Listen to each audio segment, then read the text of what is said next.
गौरी पुत्र गणेश भगवान की जय। श्री शिवाय नमस्तुभ्यम। हर हर महादेव। प्रिय भक्तजनों, आप सभी को श्रावण मास के हरियाली अमावस्या की ढेरों शुभकामनाएं। भगवान भोलेनाथ जी की कृपा आप और आपके समस्त परिवार पर सदैव बनी रहे। भक्तजनों, सावन का महीना हिंदू धर्म में बेहद ही पवित्र माना जाता है। ऐसा कहा जाता है कि यह महीना भोलेनाथ को बहुत ही प्रिय है, इसलिए इस महीने में आने वाली अमावस्या का महत्व और भी बढ़ जाता है। हरियाली अमावस्या, जैसा कि नाम से ही पता चलता है कि यह हरियाली को समर्पित है। सावन मास के कृष्ण पक्ष की अमावस्या को हरियाली अमावस्या के नाम से जाना जाता है। इस अमावस्या का संबंध प्रकृति, पितृ और भगवान शंकर से है। मान्यता है कि इस दिन पौधे लगाने से पुण्य की प्राप्ति होती है और सनातन धर्म में वृक्ष को देवता माना गया है। और यह भी माना जाता है कि इस दिन पीपल के मूल भाग में जल दूध चढ़ाने से पितरों की आत्मा को शांति मिलती है और शाम को सरसों के तेल का दीपक जलाने से शनिदेव शांत होते हैं। इस दिन सुबह जल्दी उठकर भगवान शिव और माता पार्वती की विधि विधान से पूजा करनी चाहिए और विवाहित महिलाएं माता पार्वती की पूजा करें और सुहाग सामग्री। मान्यता के अनुसार इस दिन हरी चूड़ियाँ, सिंदूर, बिंदी आदि बांटने से पति की लंबी आयु होती है और घर में खुशियाँ भी आती हैं। हरियाली अमावस्या के दिन पीपल और तुलसी के पेड़ की पूजा करनी चाहिए।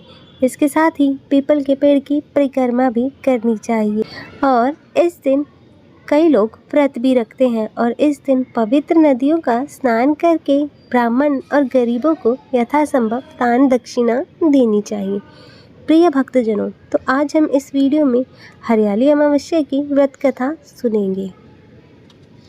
तो आप सभी भक्तजन पूरी श्रद्धा, ध्यानपूर्वक और प्रसन्नचित मन से इस कथा को श्रवण कीजिएगा, क्योंकि इस कथा को सुनने से भगवान शिव की असीम कृपा प्राप्त होती है। तो आप सभी प्रेम से बोलिए, श्री उमापति शंकर भगवान की जय, सर्व देवी देवताओं की जय। पौराणिक कथा के अनुसार एक समय की बात है। एक राजा महल में अपने परिवार के साथ सुखपूर्वक निवास किया करता था। उसका एक पुत्र था जिसका विवाह हो चुका था। राजा के पुत्र वधू ने एक दिन रसोई में मिठाई रखी हुई देखी तो वह सारी मिठाई खा गई और जब उससे पूछा गया कि सारी मिठाई कहाँ गई तो उसने कहा, सारी मिठाई तो चूहे खा गए। और तब यह बात चूहों ने सुन ली और वे इस गलत आरोप को सुनकर अत्यंत क्रोधित हुए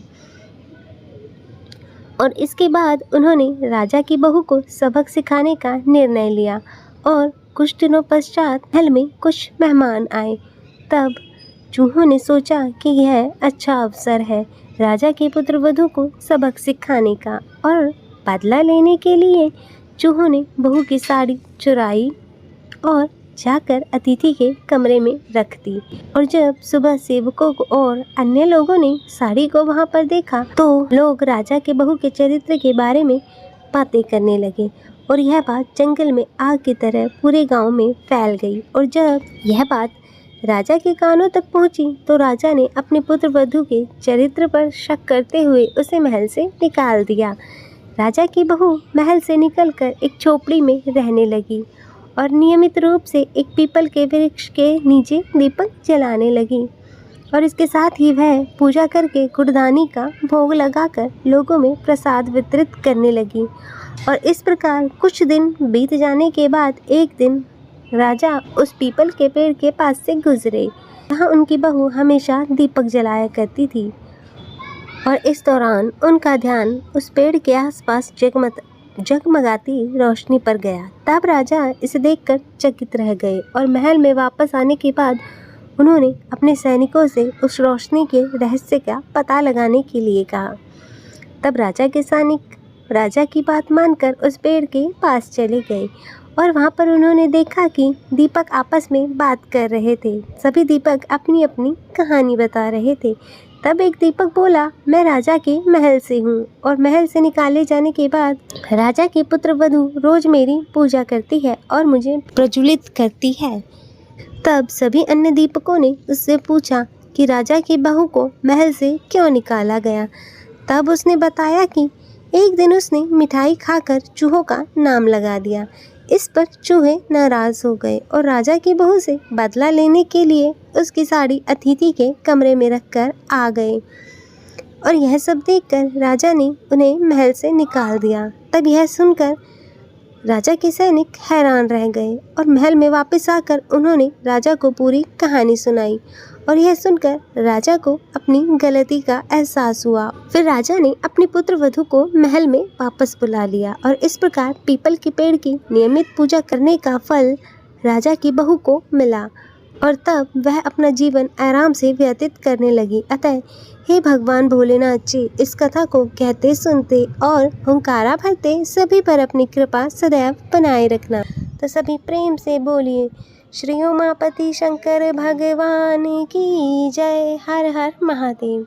प्रिय भक्तजनों, तो मैं आशा करती हूँ आपको यह कथा पसंद आई होगी और अगर वीडियो अच्छी लगी हो तो इसे लाइक करें और ज़्यादा से ज़्यादा शेयर करें और कमेंट में हर हर महादेव लिखना ना भूलें। हर हर महादेव। ओम नमः शिवाय।